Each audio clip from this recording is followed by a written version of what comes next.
I normally suggest that they just let them free. Why is it? Because kids are like incredibly creative, and I don't suggest to them just let them use your computer and surf the internet freely or something like that. But I say maybe give them, start with something like Beethoven 5. And then let the kid, well, I guess it depends on the age, but just let the kid explore around that. So Beethoven is a good start because Beethoven is kind of before and after. So if somebody, it's very possible that kids will love a piece like Beethoven 5. So then, then let them hear all the other symphonies. And then let them hear what came after and what came before. And then little by little, they'll figure it out on their own. You can get very, very cheap recordings of very, very good music. Very, very cheap, very good recordings. It's not very expensive to buy the complete works of Bach, believe it or not. It's less than much less than a Louis Vuitton bag, okay? So give somebody a collection of Bach and let's see what they think. Or give somebody a collection of Stravinsky and see what they think. And I think that's just start somewhere. Start with masterpieces, Beethoven piano concertos or Beethoven piano sonatas or anything that is a masterpiece. And then let kids just go with that.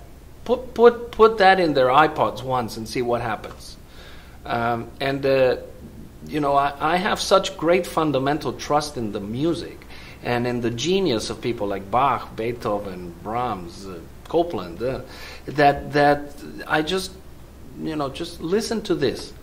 Many people have asked me, could you give me a list of like your 20 greatest pieces so that I can learn about classical music? Normally I just give them one, okay? And then just explore around that. Today it's easier than ever, through the internet or through whichever way. So it's just a matter of opening and getting rid of ideas that this is boring music. The worst thing I've heard about classical music is this comment. Oh, I love to put classical music. It really makes me go to sleep so nicely. And okay, I say, okay, put on the Rite of Spring. See if that makes you go to sleep, okay? The energy makes you completely the opposite.